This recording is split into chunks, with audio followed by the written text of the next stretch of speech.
नमस्कार भक्तों, स्वागत है हमारे इस चैनल अनमोल विचार टिप्स पर। वीडियो देखने से पहले एक प्यारा सा कमेंट कर दे। हर हर महादेव। माता वैष्णो से अगर आप प्यार करते हैं तो लाइक जरूर करें। मां आपको अपने द्वार आवश्यक बुलाएगी और आपकी सभी पीड़ाओं को मुक्त करेंगी। और सप्तमी, अष्टमी और नवमी शारदीय नवरात्रि की सप्तमी 29 सितंबर सोमवार को है। शारदीय नवरात्रि की अष्टमी 30 सितंबर मंगलवार को है। शारदीय नवरात्रि की नवमी को महानवमी कहा जाता है। इस बार महानवमी 1 अक्टूबर बुधवार को है। आप इसी दिन कन्या पूजन कर सकते हैं। जो लोग सप्तमी को कन्या भोज करते हैं तो वह लोग 29 सितंबर दिन सोमवार को कर सकते हैं। सबसे शुभ अष्टमी और नवमी को कन्या भोज सर्वश्रेष्ठ मंगलकारी माना जाता है। दुर्गा विसर्जन 2025 में 2 अक्टूबर दिन मंगलवार के दिन विजयदशमी के साथ ही दुर्गा माता का विसर्जन हो जाएगा। इस दिन नवरात्रि समाप्त हो जाएंगे। दोस्तों, जो भक्त सच्चे दिल से माता रानी की पूजा आराधना करते हैं और उनकी भक्ति में लीन हो जाता है तो माता रानी उसकी सच्ची भक्ति से उसकी पुकार अवश्य सुनती है। और जो इच्छाएं उसके मन में होती हैं तो माता रानी उसे वो सब कुछ देती हैं जो उसको चाहिए होता है। माता लक्ष्मी दोनों हाथों से धन की वर्षा करती है। मां दुर्गा उसी पर अपनी कृपा दृष्टि बनाती है जो नवरात्रों में खास तौर पर माता की सेवा में लग जाता है। देखिए, माता की सेवा में आपको बिल्कुल भी कंजूसी नहीं करना है। दिल खोलकर माता रानी की सेवा करें। जितना हो सके मां को प्रसन्न करने में लग जाएं। साल भर के इस त्योहार में माता धरती पर आती है और उसी पर कृपा दृष्टि बनाती है। जो माता को सच्चे हृदय से प्रसन्न करता है उसे रंग से राजा बनाकर ही जाती है। फिर चाहे वो राजा हो या भिखारी, मां की नजरों में वो सबसे बड़ा है जिसकी भक्ति में प्रेम, आस्था और मां के प्रति सच्ची लगन हो। इसीलिए मां की भक्ति में आनाकानी ना करें।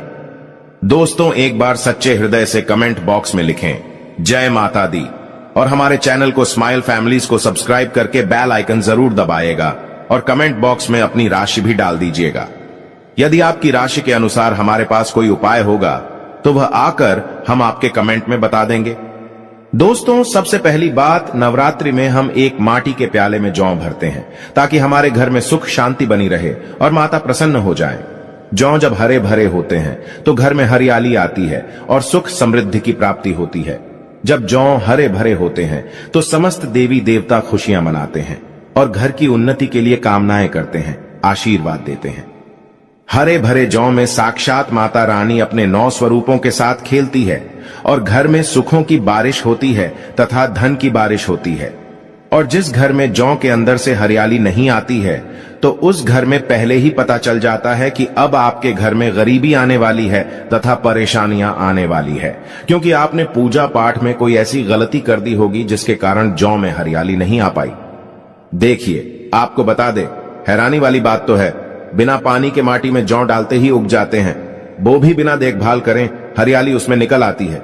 लेकिन जब हम कलश स्थापना करते हैं और जौ बोते हैं तो यह बहुत ही सोचने समझने वाली बात है कि आपकी देख रेख में और जबकि आपने पानी बराबर डाला, परिवार ने अच्छे से देखा, फिर भी ऐसा होने के बाद जब उसमें जौ ना निकले तथा हरियाली ना उगे तो समझ लें साक्षात माता रानी आपसे नाराज हैं, क्रोधित हो चुकी हैं। माता रानी अपनी संतान को सदैव माफ कर देती है। आप सच्चे हृदय से माता रानी से माफी मांग ले। माता करुणामयी है और अपने भक्तों को, अपने बेटों को, अपने लाल को वह सदैव माफ करती हैं।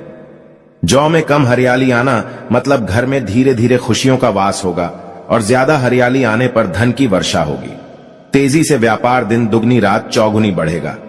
कई लोग जौ में डेली पानी डालते हैं, जो कि इसमें पानी नहीं डाला जाता बल्कि पानी का छींटा मारा जाता है। इसीलिए जौ सड़ जाते हैं, खराब हो जाते हैं। ऐसा ना करें और इसी कारण हरियाली नहीं आती है। ज्यादा पानी डालने से ये खराब हो जाते हैं।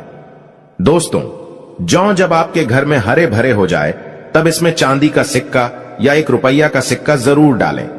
सिक्का डालने से माता रानी प्रसन्न होती हैं और आपके घर में धन का आगमन होना शुरू हो जाता है। दोस्तों, नवरात्रि समाप्त होने के बाद हरे भरे जौ का क्या करें, आइए जानते हैं स्माइल फैमिलीज चैनल के माध्यम से। पहली बात तो यह कि इसमें जो आपने 1 रुपया का सिक्का डाला है उसे आप अपने धन रखने के स्थान पर रख लें। इससे धन में बढ़ोतरी होती है। दोस्तों, और अंत में नवरात्रि समाप्त होने के बाद इन जौ में से थोड़े पत्ते माता रानी के प्रसाद के स्वरूप में पूरे परिवार को खिलाएं। इसके पत्ते खाना बहुत ही शुभ और मंगलकारी माना जाता है। इसे जो भी खाता है वो जल्दी बीमार नहीं पड़ता। और बाकी आप इन जौ को गंगा में विसर्जित कर दें या नदी की धारा में छोड़ दें, इससे आपका व्रत संपूर्ण और सफल हो जाएगा। दोस्तों, कई लोग अपने घर में अखंड ज्योत जलाते हैं और जो बाती होती है तथा तेल बाती, उसे कई लोग इधर उधर फेंक देते हैं या अपने घर में संभाल कर रख लेते हैं या फिर पानी में डाल देते हैं, जो कि इससे आपको कोई फायदा नहीं होता। जो अखंड ज्योति होती है उसे आप मामूली ना समझे। ये बुझने के बाद भी जागृत अवस्था में होती है। इसमें साक्षात माता दुर्गा का वास होता है। यह चैतन्य अवस्था में होती है, जागृत होती है। दोस्तों, नवरात्रि समाप्त होने के बाद इसके बचे हुए तेल को आप बच्चों की मालिश करने के लिए रखें और आप भी इससे मालिश करें। इससे आपकी सभी बीमारी दूर हो जाएगी और आपके ऊपर सकारात्मकता का संचार होगा। और साथ ही साथ जो अखंड ज्योति की बाती होती है उसे आप अपने बाजू में बांध लें। ऐसा करने से आपको धनी होने से कोई नहीं रोक सकता। बच्चे बड़े सभी बांध सकते हैं। इसको बड़ा करने के लिए इसमें आप कलावा बांध सकते हैं। दोस्तों, नवरात्रि में जब कलश स्थापना की जाती है तो कलश के नीचे चावल जरूर रखे जाते हैं और कलश के ऊपर एक नारियल भी जरूर रखा जाता है। ऐसे में हम इन दोनों चीजों का क्या करें, आइए जानते हैं। सबसे पहली बात, कलश के ऊपर जो नारियल होता है उसे आप कन्या पूजन में तोड़कर कन्याओं को बांट दें और आप भी माता रानी के प्रसाद के स्वरूप में खा लें। आप चाहे तो नारियल साबुत ही गंगा में विसर्जित कर दें। दोस्तों, और जो कलश के नीचे चावल रखे जाते हैं उसे आप थोड़ी हल्दी में पीला करके एक लाल कपड़े में बांधकर अपने धन रखने के स्थान पर रख लें या अपने पर्स में रख सकते हैं।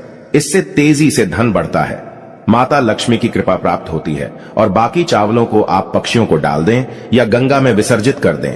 और जो कलश और जौ होते हैं उसे आप गंगा में विसर्जित कर दें। ऐसा करने से नवरात्रि का संपूर्ण फल प्राप्त होता है और व्रत रखने का फल शीघ्र ही मिलता है। दोस्तों, और भूलकर भी ये गलती कभी मत करना। गंगा में कचरा आदि धूप बत्ती के डिब्बे, माचिस की डिब्बी भूलकर भी मत डालना। सड़े गले फूल गंगा में नहीं डालना चाहिए। इससे उल्टा व्यक्ति नरक में चला जाता है और परिवार में गरीबी का वास हो जाता है। गंगा मैया क्रोधित हो जाती है और श्राप देती है। इसीलिए ऐसा घोर पाप कभी मत करना। इसके पीछे एक कथा है। जब गंगा मैया भगवान शिव से शिकायत लेकर पहुंची, तब भगवान शिव कहते हैं, जो मनुष्य गंगा को मैला करेगा वह कभी पवित्र नहीं कहलाएगा। वह हमेशा नरक में भटकता रहेगा, उसे मोक्ष प्राप्त नहीं होगा। वह नरक के भांति इसी पृथ्वी लोक में भ्रमण करता रहेगा। इसीलिए गंगा को मैला नहीं करना चाहिए, नहीं तो आपका समस्त पुण्य नष्ट हो जाएगा। आपका पुण्य भूत पिशाच को प्राप्त हो जाएगा। दोस्तों, अगर आपको माता रानी की चुनरी उपहार में मिली है, जैसे जागरण आदि से या किसी पंडाल से या धार्मिक यात्रा से, तो ऐसी माता की चुन्नी बहुत ही शुभ मानी जाती है। इससे आपका वैवाहिक जीवन सफल हो जाता है। माता रानी की चुन्नी को आप संभाल कर रखें। इसे आप करवा चौथ पर, बट सावित्री व्रत आदि में या किसी पर्व पर, त्योहार में अवश्य पहने। इसमें माता रानी का आशीर्वाद होता है जो आपको प्राप्त हुआ है। ऐसी चुनरी सदैव संभाल कर रखें, क्योंकि माता की चुनरी जागृत अवस्था में होती है। इसे मामूली ना समझे। नवरात्रों में चाहे कुछ भी कर लेना, लेकिन यह कार्य जरूर करना। बिन पूजा पाठ के ही सारा फल मिल जाता है। आप चाहे कुछ करें या ना करें, लेकिन नवरात्रों में यह एक काम जरूर कर लेना। मैं माता रानी की सौगंध खाता हूं, माता लक्ष्मी खुद आपके घर में चलकर आएंगे। आगे आपकी मर्जी। दोस्तों, नवरात्रि में बिना व्रत बिना पाठ के आपको संपूर्ण नवरात्रि का फल मिल जाएगा। यह वीडियो ध्यान से देखना। अगर आपने व्रत नहीं रखा है, कोई बात नहीं, आपको परेशान नहीं होना है, क्योंकि कभी कभी हम काम के चलते या फिर ऑफिस वर्क होता है या कभी कभी कुछ ऐसे हम कामों में फंस जाते हैं जिसके कारण हम माता रानी के नवरात्रों में उनको टाइम नहीं दे पाते। तो आपको परेशान नहीं होना है। अगर आपने व्रत नहीं रखा है, कोई बात नहीं, पूजा नहीं कर रहे हैं नवरात्रि में, कोई बात नहीं। दोस्तों, बस ये एक काम आपको कर लेना है। नवरात्रि में जितने भी लोग पूजा पाठ करते हैं उससे भी आपको अधिक बढ़कर के फल प्राप्त होगा।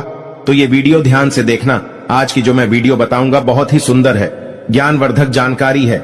इस प्रकार की जानकारी आप लाखों रुपए खर्च करेंगे, फिर भी कोई नहीं बताने वाला। हमारे चैनल का मकसद है जनहित एवं जन कल्याण करना, इसलिए आप लोगों को इस प्रकार की अच्छी अच्छी जानकारी सिखाते हैं।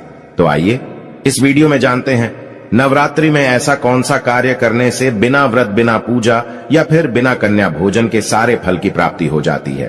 केवल सच्चे मन से अगर नवरात्रि के समय में कोई भी व्यक्ति पूरे मन के साथ, पूरे विश्वास के साथ, सच्ची लगन आस्था के साथ अगर दुर्गा सप्तशती में वर्णित सिद्ध कुंजिका स्रोत का पाठ कर लेता है तो संपूर्ण दुर्गा पाठ का फल उन्हें प्राप्त हो जाता है। जो भी आप व्रत रखते हैं माता रानी के लिए, आप चाहते हैं कि माता रानी का आपके ऊपर आशीर्वाद प्राप्त हो, माता रानी की कृपा मिले।